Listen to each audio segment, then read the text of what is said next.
Hey guys, so good evening and welcome to the second part of today's interview, which was part of Plastic Free July. Just finished speaking with Dr. Saji Varghese on what are the alternates to plastic straw. And we have another extraordinary speaker with us who we're going to talk to about sustainable menstruation. So let me just get started and introduce our guest today. We have with us Nitisha, and I needed to note down because she has done quite a bit of work. So she is the Green the Switch. That is a campaign that she started. She's a youth keeper. Actually started out as a computer student, computer science engineer. I mean, we all know we've been there. And after some CSR work, she wanted to do her own bit and wanted to do her own work. She firmly believes in sustainable menstruation and hygiene. And that's something that she has kind of led her to, have her own work and do something in that line. Apart from that, she's also has her own take on feminism. Of course, today's conversation is we will talk about sustainable menstruation. Thank you so much, Nitisha, for joining us. Thank you so much for giving me this opportunity, Shruti. No, thank you. We are more than happy to have you. And as part of Plastic Free July, I think we're talking about something very important, which is menstruation and, the products that we tend to use for menstruation, which tends to end up in landfills and as waste. So let's get right to it. I think let's find out from you and understand what is sustainable menstruation. Right. I know it's a broad topic, but if you could tell us. Right. So the idea of sustainable menstruation for me started way back in 2016 when I met Sonal and Bharti, who are co-founders of Boond, and they introduced me to this revolutionary concept called the cup. And I was really intrigued, and I like being unconventional, so I just went ahead and bought a cup right then and there. But when I came back home, I was really skeptical and scared because no one in my network had heard about the cup. And then the amount of hysteria after seeing the videos, very silly questions, also because it's a new product. And I was really grateful to Sonal to guide me through the entire process. And she was very patient in listening to my queries as will it get lost? Does it hurt?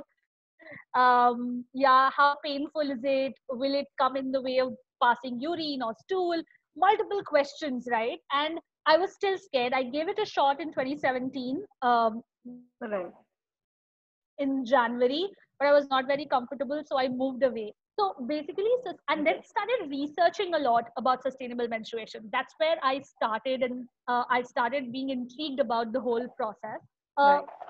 In the simplest possible way to explain is that sustainable menstruation is a way to make your period eco-friendly, cleaner, greener, and healthier, not just for oneself, but also for the entire environment and planet. So the entire menstruation ecosystem, right from when the pad is generated or the product is generated to where the product ends and who handles that waste, the entire piece is what, according to me, sustainable menstruation is about. Right. I think that puts everything into proper picture, and I think we can tell that that's a process in itself. It makes a lot of sense. So one thing that you did bring up then is the sanitary waste, right? Because in a country like India, we are primarily introduced to something like a sanitary napkin and not a cup, right? So that gives way to a lot of waste. What do you have to talk about sanitary waste? And I know you gave us a bit of stats, so why don't you throw that at us a little bit more so our viewers can understand the impact of it. Right.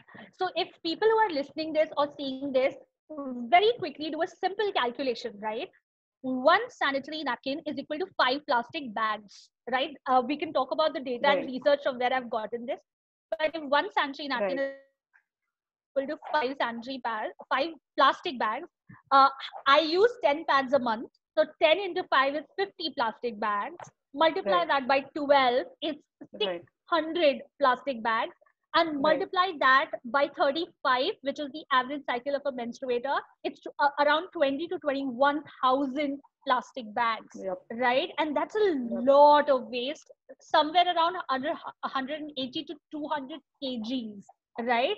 And more than the waste, one of the very stark visualizations that I would urge everybody to do is the first pad I ever used is going to stay in the planet 700 years longer than I will. Right. And that visualization for me is something that really shocked me, horrified me, and actually pushed me towards action. Even though I had all of Right. those queries and doubts and struggles, this is what pushed me to action. So, Right. and this is per menstruator per year, right? So, and India's menstruating population is somewhere around 336 million, right? And even then, only 36% have access to menstrual hygiene products, which brings it around to 121 million. Even then, it's Right. around 12 billion pads every year, right? That's like, Right. I don't know, too many football stadiums and cricket stadiums covered. Right. Right. I think that's, I mean, that really does put things into perspective. Apart from, there's a similar stat that says that, the first toothbrush that you used as a kid is also going to remain after years that you kind of leave this planet. It's the same thing that you're talking about in terms of sanitary napkins, right? Yes. And that does put things into perspective. So that brings me to the next question. So what is the alternative, or what are the alternatives? Because I know there are a bit of alternatives. Could you talk to us about that? Right. So, very similar. I'll just pick up from where you left off, Shruti. So, a single Right. sanitary pad is also made up of 90% plastic, which is why single-use plastic is such a big menace. And I was really thrilled when Plastic Free July started. I was like, maybe this is the month where people could get motivated to actually take that first step in that journey of living a sustainable life. Because the shift cannot be Right. very quick, right? If it has to be for a longer period of time, it has to be gradual. For the last 2.5 3 Right. years, having a metal straw or a bamboo toothbrush or carrying cloth bags, these are also some things that I've started picking up once I realized that plastic waste in general is a big menace across the entire world. Actually, we'll come to the Delhi context a little Right. later. So the alternatives that I Right. am aware of are four. The number one is a menstrual cup. The second is reusable cloth pads. The third Right. is a period panty.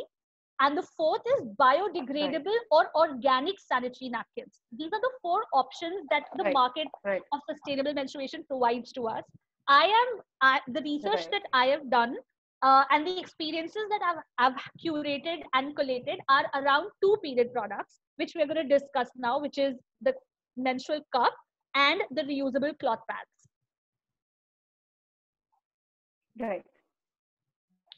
I think also I think tampons is one thing that is an alternate, but it's not that well known or well received in India. But I think that's also one Right. alternate that people do look at, right? Right. Right. So So tampons are yeah, also why don't you actually go ahead plastic. and So right, tampons are right, also actually plastic and are a replacement to sanitary napkins, but right, they are not a sustainable menstrual product. right. Agree. Right. So why don't you go ahead and talk to us a little bit about the elephant in the room, which you addressed at the very beginning, which is the cup, and how that's a decent alternate to a sanitary napkin. And of course, also talk to us about the cloth pad, if that's something that you would like. Yes. So if you can see, these are two different versions of a menstrual cup that I have available with me. This is a Boond cup and this is a True cup. Both the founders of these organizations are guiding me and mentoring me, which is why I know a lot about what the products, the way I can detail out what a menstrual cup is. So menstrual cups are made of medical grade Right, silicone, and they are very easy. They actually, what a sanitary napkin does is absorb your blood. Menstrual cups don't absorb blood, they right, collect blood, right? There are different folds that are available in menstrual cups. So you can research much more folds on the internet. So this is called a C fold, right, and this is called a button down fold. So I started with the C fold, but the button down fold right, worked for me, and I'm a Boon cup user as well. So this gets Right. inserted into your vagina and forms a vacuum with the cervix, right, and collects the blood, Right. right. So it creates a vacuum, which means it doesn't leak. It cannot get lost inside a Right. body because the cervix opening is very tiny and it Right. can't go above or beyond that. Also, Right. a menstrual cup can be used for on an average 8 to 10 hours, depending upon a menstruator's Right. flow. So you can insert it, then Oh, take yeah. it out, clean it up, and then put it back again. One of the perks Right.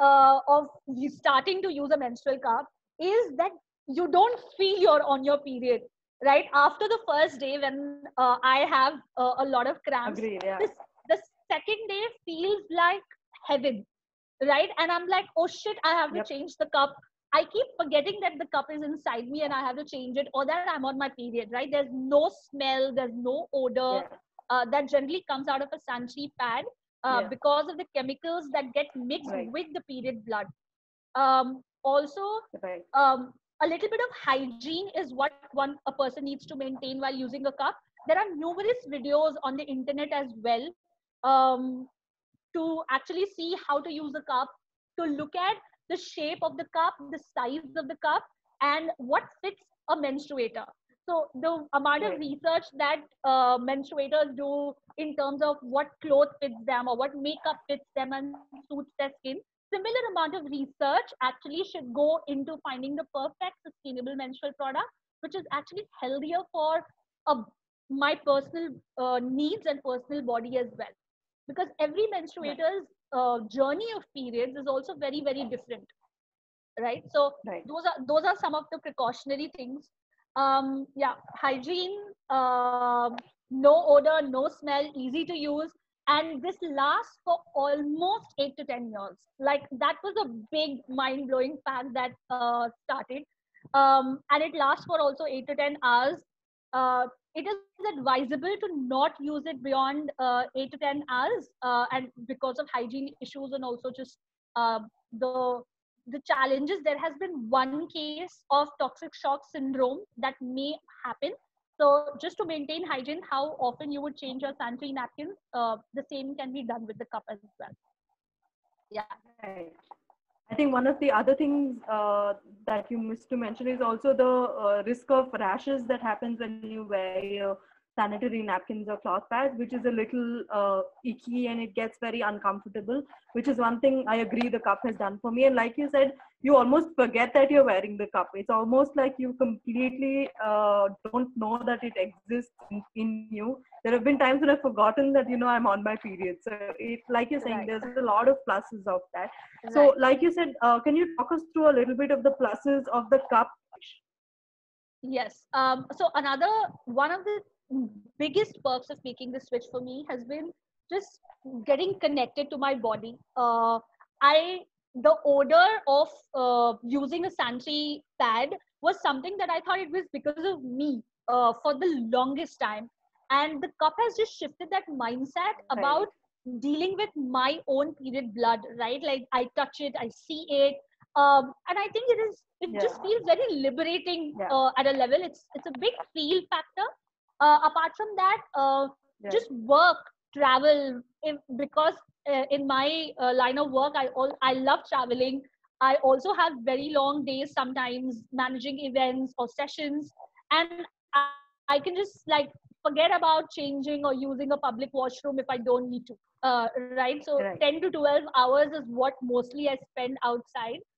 So the Right. cup is perfect for that. The traveling piece, I've used the cup for the longest travel that I've done is 12 hours. Beyond that, I've not used the cup for that long period of time, so I don't know. And I've heard from other experiences of other menstruators that they do a mix of cloth pad and menstrual cup if they have a lot of travel that they Right. need to do. Which is why, just very quickly, Right. also cloth pads. These are your modern day cloth pads. I think cloth pads were there historically. Our grandmothers and great grandmothers did use cloth for menstruation. Yep. But the Yeah. modern day cloth pads are actually very very hygienic. They're made of organic cotton. The ones that I'm showing you right now are from Ecofem. I'm also an Ecofem ambassador. Just wanting to talk a little bit about that. So it's exactly like a sanitary napkin with button down folds. The entire pad, apart from the POL layer, which is there for leak proof, is made of cotton. And this also lasts for somewhere around 4 to 5 years. So one cloth pad is equal to 75 single use sanitary napkins. Right. One of the questions that I get in my sessions is always, okay, but this will also be a waste that we are creating. How do we go about that? And I'm like, what is the better option, right? Like, how do you manage that and understand that yourself? I think sometimes it's too much pressure that you're going to change the world and have the entire pressure of changing the world on my shoulders. So just getting out of that mindset versus having a conversation saying, what can I do now? What is easy for me? And of course, there are also, just putting a clause there are also menstruators for whom neither of these will work. Right? So I have friends who are going through endometriosis, or friends with people with disabilities. For them, using a sustainable product is a big challenge. And I realized this very uh, critically during the lockdown, when there was a shortage of pads in one community in Delhi, and we had to urgently arrange pads for them. So if you are having particular health conditions or menstruate conditions related to periods like endometriosis or vaginismus or PCOS, PCOD, please, there's no pressure to make the world eco-friendly, right? And whatever is comfortable to you is something that every menstruator has the agency to choose. Right. I think that's very well put, because but when you do have the option, at least it helps to at least put out the option out there, which is sometimes what is missing, which kind of brings me to the next question. Because if you see that commercially, we are only aware of sanitary napkins because it's commercially available on advertisements and things like that. It's very rarely that, say, something like a cup or even a cloth pad that is available, that's kind of advertised or shown to you, at a public level. So, so it kind of brings me to the conversation of, why is there a lack of conversation around these sustainable alternatives when they are available and quite decently available as well, right? Why are we kind of taking a step back when we can have these conversations? Right. I'm going to give a very biased and personal opinion here. I think having budgets, right, having particular budgets for marketing and bringing a product like this to television is huge cost. Right now, in my understanding, most of the people or organizations who are actually manufacturing the product and doing the marketing are very small scale. They all have very lean teams, a very personalized connections and relationships, and mostly the thing is working because of word of mouth. I don't think organizations have the budget as much to actually do that kind of marketing that FMCG giants can afford. That's number one. The second is, I think, if you look at our public health campaigns or public policies that are there, there's a huge buy-in to start distribution of sanitary napkins, single-use sanitary napkins, right? The charities are all up for it. NGOs are also, a lot of them, working on doing this. And there are NGOs who are aware of why they are doing what they are doing versus making informed product choices in their communities, versus just donating sanitary napkins without understanding what the context is going to lead to. For example, I'll give you a short anecdote. I visited this slum called Govandi in Mumbai, and I was interacting with the women there for a particular NGO, and they started sharing about how even for periods, when they get their periods, they either have to use the public toilet, which is one for a population of 10,000 in the slum, and they have to pay 5 rupees for using the washroom every time. Right? During a period, if you have to go to the washroom like 10 times, that's a particular daily wage for a person.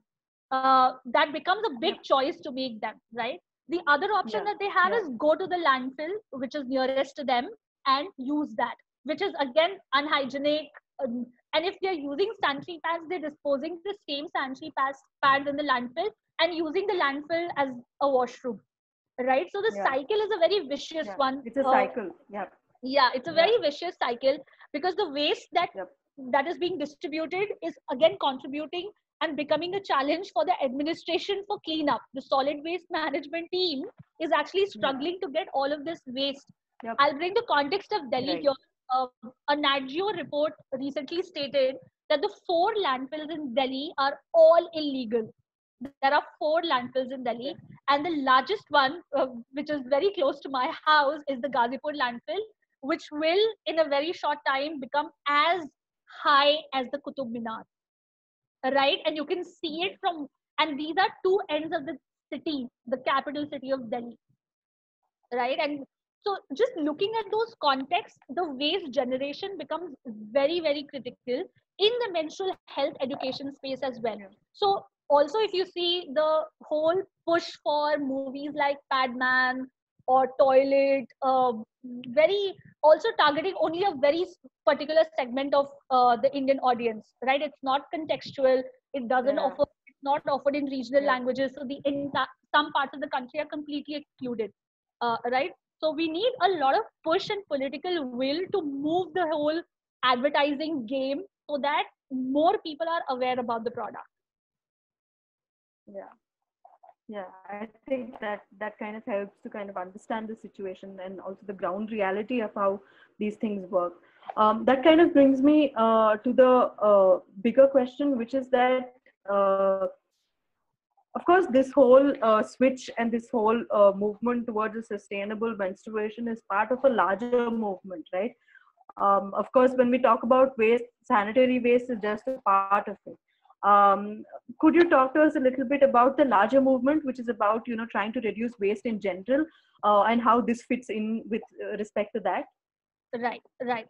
So I recently attended the climate reality training by the ex-US Vice President Al Gore, and the facts that he shared just blew my mind away. Right, and I was very easily able to understand the connection between safe segregation of waste at the household level versus that waste going to a landfill, Mm. versus how the burning of the Right. landfill creates the pollution, versus how that landfill waste also seeps into the soil, ruining the soil, which in turn affects agriculture. Right? So all of this is one big, Correct. giant, very giantly and very complexly connected issue. Right? And it's not Right. about waste generation, it's actually the climate crisis in general. Right? So if you look at the Yeah. landfills that are there in Delhi, if they burn, very recently, a lot of people, around 15, 20 people died because of a landfill fire that was there in Delhi. And when these landfills burn, the emissions that are there into the atmosphere, right? The Delhi is no, not saved out of the whole air pollution Yeah. bubble. We are one of the most polluted cities in the world, Yep. and I think Bangalore is cutting close Yeah. in that race as well. So just looking at that Yeah. amount of waste, Yeah. the carbon emissions that are there, how are they connected to the entire weather pattern changes that are happening around the world? The Right. unforeseen rains or in January, or the snowfall in summers, all of those, and the cyclones that are happening, right? So there's a huge connection between what we're doing to the climate and what is again in turn happening to us in terms of the multiple cyclones, the city of Delhi and Chennai actually losing groundwater, right? All of these climate issues are very hugely and immensely connected in terms of looking at the entire climate crisis in Right. general. Right. I think that highlights a lot of the problems that we're facing. If it comes to the solutions, let's say in terms of the sanitary waste itself, the two A's kind of come into picture here, which is affordability and accessibility, right? So when you talk about accessibility of sanitary napkins or alternatives to it, there's automatically a tag that comes with it, which is affordability, right? Especially in rural areas where people cannot afford to spend some amount of money, which is almost their entire wage, to kind of put that into one sanitary napkin, right? So they can't afford that. What do you think are the challenges for this? How can we combat this? What are your thoughts on this? We'd like to know that. So I'm not sure what gives this assumption, because we start looking at sustainability and it's a very jazz word right now. It's automatically assumed that if you have to be sustainable, you have to be the product has to be very, very expensive, right? I bought my menstrual cup at 700 rupees. It's still that. It's 700 rupees for 10 years versus what I was spending, which was 1200 rupees every year. If I'm averaging the cost of multiple pads, say a pad for the night, a pad for travel, or a pad for daily use, multiple sizes and with wings. So if I put the cost of all that, say 1200 to 1500 every year, and then over 35 years, I have reduced my cost for menstrual hygiene products by 60%. That's the average cost that gets reduced, right?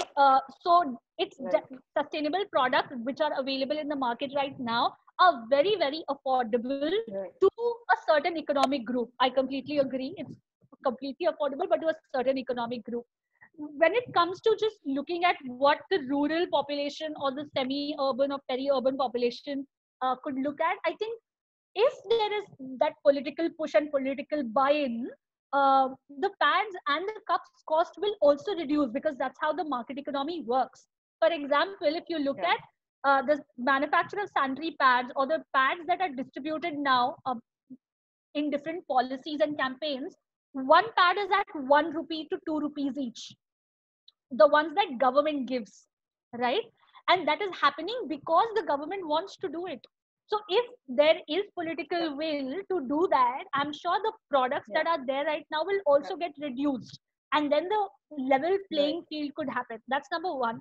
The second way to look at it is a lot of how do we look at the equitable distribution of access as well, right? So if you look at all three project partners that I work with, Boond, TrueCup, and Ecofam, they have a certain segment, even if they're small social enterprises doing amazing work across the country, and they have separate segments of, if I buy a pad, a segment of pads get donated to a menstruator from a vulnerable group, right? Similar, if I purchase a cup, I can purchase a cup and give it to somebody, and all of these schemes are there, right? So how do we make the budgets available to these small enterprises as well, right? Where are the budgets for it?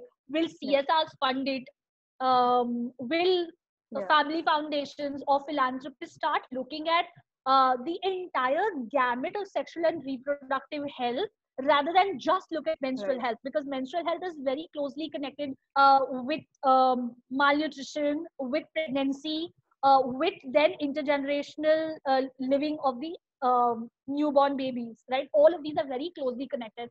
So if government does have schemes, for example, currently or the last I checked, the entire menstrual health and hygiene piece was under the gamut of a particular government department. In the last 2 years, the departments have shifted so much that even in my research, it was so difficult to pinpoint which government is actually, which department is responsible for actually generating products or doing work in this particular segment. Also, the different states have different government departments as well.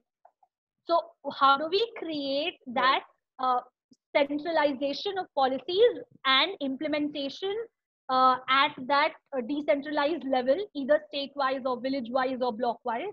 That is something that one will have to start looking at, because a woman's health is something that cannot be looked at only in terms of one particular gamut of menstrual health. It has to comprise the entire water, sanitation, hygiene, reproductive health segment. Right. I think I completely agree. Which kind of just got me thinking when you were talking is that for a long time, I think the reason that a lot of this never came to, or saw the light of day was because menstrual hygiene or menstrual or the menstrual cycle itself is part of a minority group, right, which is women in per se. So these conversations were never allowed, but thankfully now, women like you, who are in the forefront to trying to do something that kind of helps. Have you seen such changes taking place? Do you think we're kind of moving towards a better place, slowly but surely, and maybe one day at a time? Absolutely. I think I entered this space because I got inspired by a few people, and now 3 years later, I am active, hopefully acting as an inspiration to a few people. But one of my biggest energies that I derive from is just looking at young people taking the baton and moving forward. I started Right. this journey really late. Yeah. And there are so many young menstruators out there who are actually campaigning, wanting to do something about the issue, Yeah. and are so motivated to take it Yeah. forward. For example, a lot. So in my Action Network Fellowship right now, there are so many amazing fellows who are working in different parts of the country and collaborating with each other, supporting each other, sharing ideas. Yeah. All of this is just happening naturally because the young demographic of India really wants to act, right? It's not just a lot of talk and no action, right? Yeah. So people really want to take steps in actually changing things. Though it has to be nuanced at some points in time, but at least I love that there's so much passion, right? Yeah. That is one of the biggest steps to actually break this stigma and taboo associated with menstruation, which is Yeah. still there, Yeah. both in urban and rural communities, upper class, upper caste, everywhere, right? Yeah. Yeah. The taboo and stigma is something that is so big and occurs so differently in various socioeconomic classes that it has to be nuanced. And again, like I said, it has to be contextual to particular states, right, and particular groups working on it. But I think Right. that's where I derive a lot of energy from. The Right. second is also just looking at a lot of movements that are picking up, right? So if you look at what menstrual hygiene day, I didn't know there was a menstrual hygiene day, right? And since I started researching, I found now so many information. Now my network does know that there's something called as this, right? Yeah. Yeah. So just I think social media has been a boon in this particular front where you can actually just tweet and make something trend, or you can Right. start sharing posts on social media and tagging people, and people do see, respond, react, right? So Right. I think that entire piece is very inspiring. And Right. also the MH space right now in India, if you look, is a very close knitted group. We are all very connected, sharing ideas, supporting each other, hoping for this group to expand to places where we are able to take more concrete decisions Yeah. at a little more scale where Yeah. it needs to reach, because the population of women of 336 million is still from the data of 2015. There are many more menstruators now. Yep. uh, so how do we reach every part so that we are all talking about sustainable menstruation for all? It can't be limited to urban spaces or elite spaces anymore. Right. I think that would bring us to kind of have you talk about your project, which is Green the Switch, and how did that lead you to the Bloody Feminist? Right. And let us give us some insight into that. Right. So Green the Switch is this. So I did my Action Network Fellowship with Youth Ki Awaaz in January. And by then I was already working on a workshop module for sustainable menstruation under my Global Shapers project. So I'm a Global Shapers with the Delhi hub, and my colleague Tanvi and me, we were already designing the module with my project partners.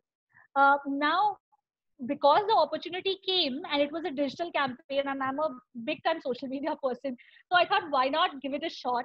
And I learned a lot of very interesting tools in that workshop that helped me understand what is it that I really want to do.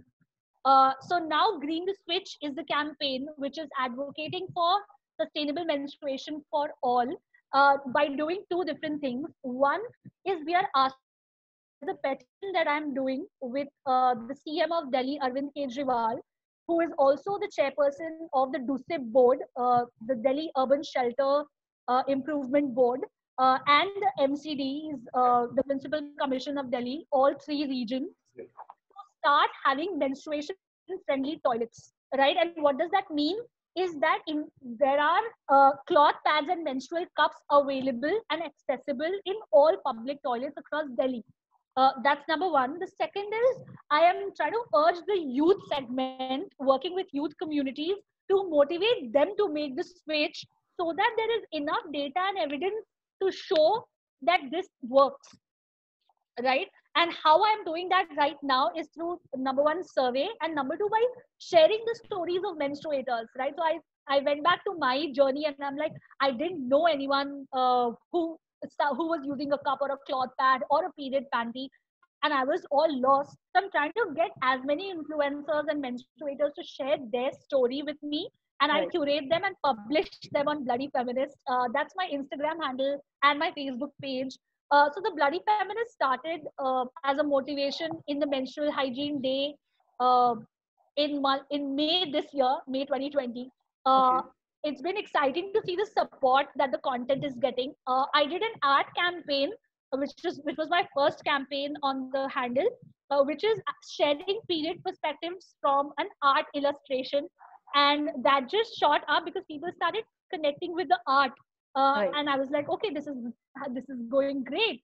And then I started putting content and art together. So if there's an art piece, there's also data, there's also information, there's also a call to action. So I'm just bringing the entire piece together now. I'm running the campaign till October 2020, hoping to at least get different departments of the government or different MLAs of their particular regions across Delhi to acknowledge that there is a need.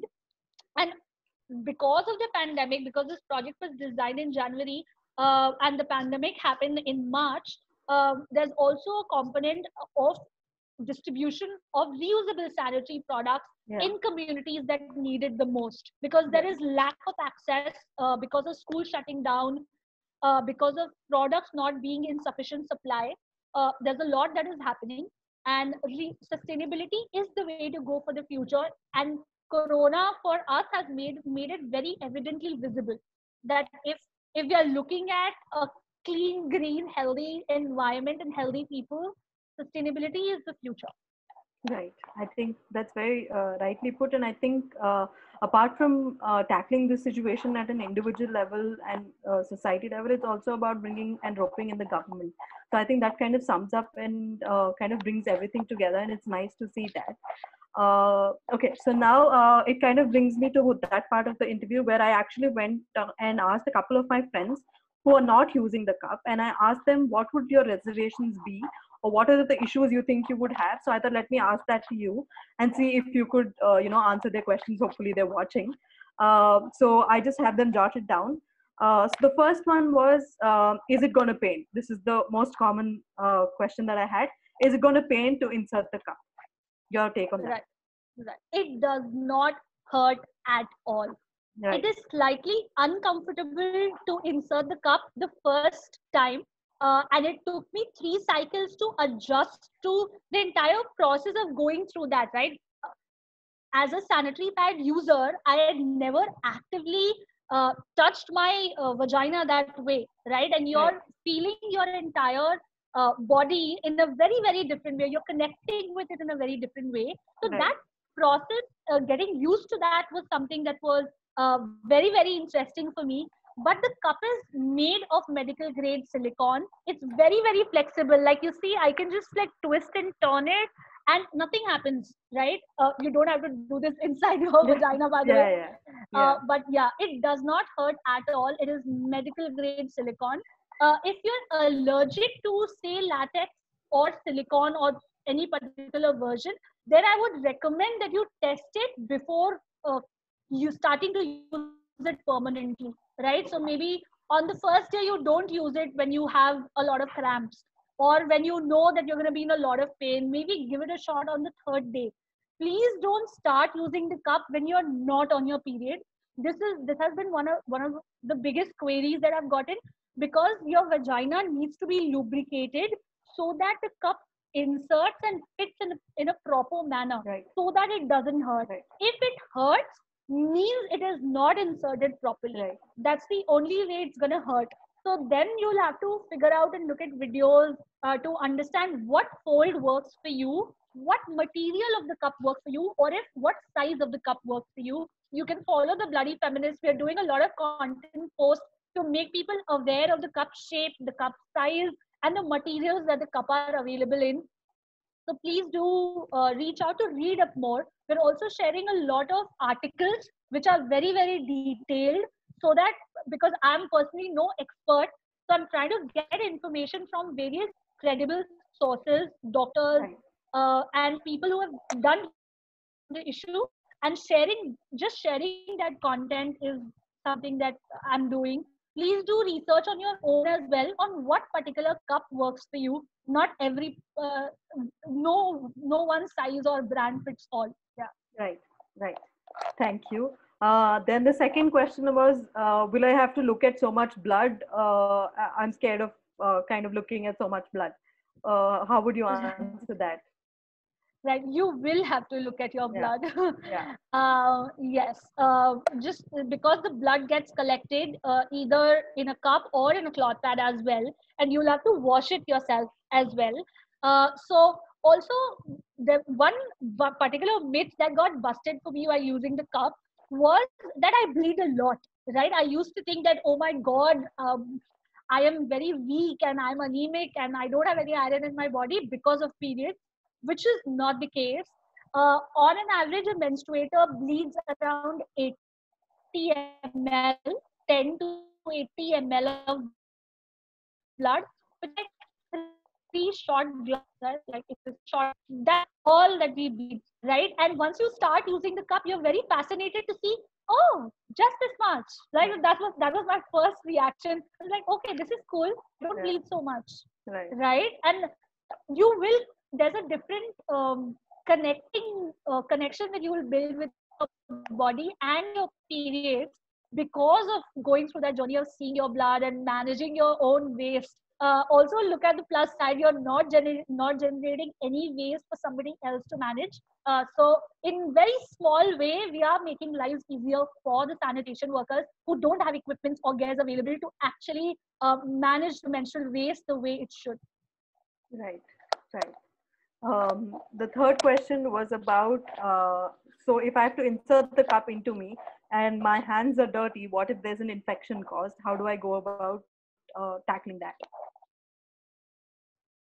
That is very crucial. Your hands have to be washed before insertion and after removal of the cup, right? All the time, before insertion, after insertion, before removal, after removal. The hands definitely need to be washed and cleaned every particular time.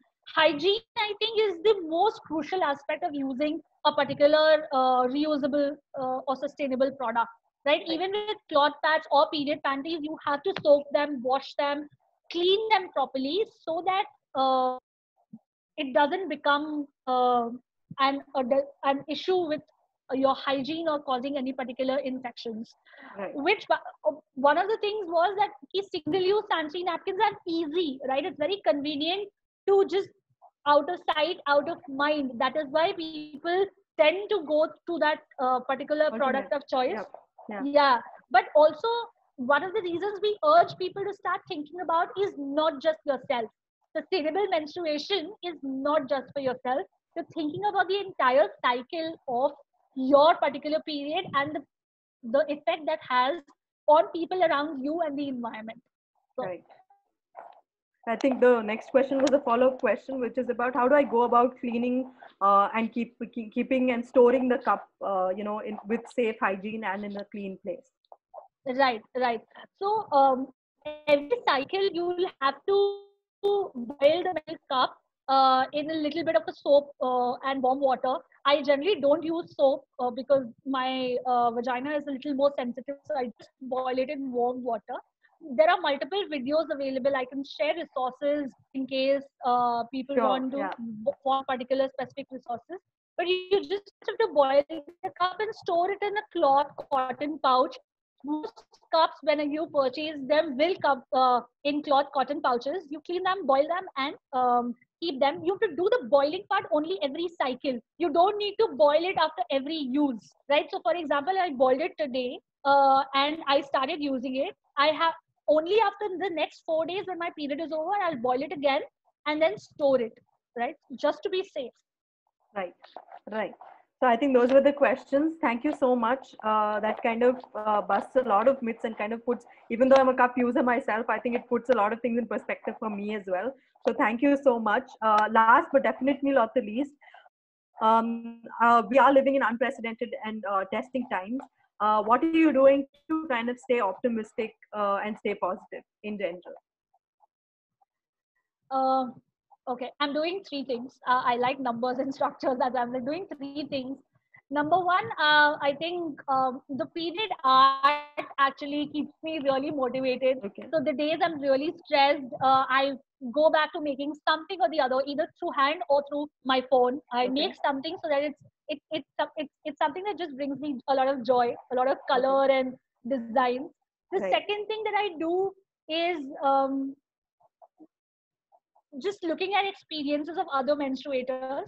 A lot of stories that or when that first session that I took in February, somebody from there made the switch and just messaged me on Instagram saying, "Hey Nitisha, I went in your session, I made the switch." I think it's just a lot of joy, and that just keeps me going in my work Right. in this particular way. Right. The third, that one of the ways that I really relax is a lot of Netflix. I watch everything that's there on Netflix, whether it's documentaries. Netflix is doing a great job of documentaries that are really, really engaging, and also watching a lot of series. I'm a big Netflix person, Right. and movie person in general. So just keeping my energy centered there. Great. I think those tips are something we can keep in mind as well. And a lot of people do go to Netflix. I mean, the entertainment bit of it. So thank you so much, Nitisha. I think all those insights have put a lot of things in perspective for us, and we are also kind of happy to see that there are people like you who are kind of bringing about a change, and in such a large way at different levels. It's really inspiring, and we really hope to see that your work and what you're doing kind of reaches more and more people. Having said that, I really hope that this conversation also helps that movement in a larger perspective, kind of propels things in the right direction. Let me just check if we have any questions. If not, I think yeah, I don't think we have any questions. All right, thank you so much, Nitisha. I think Thank it was a you so much. pleasure.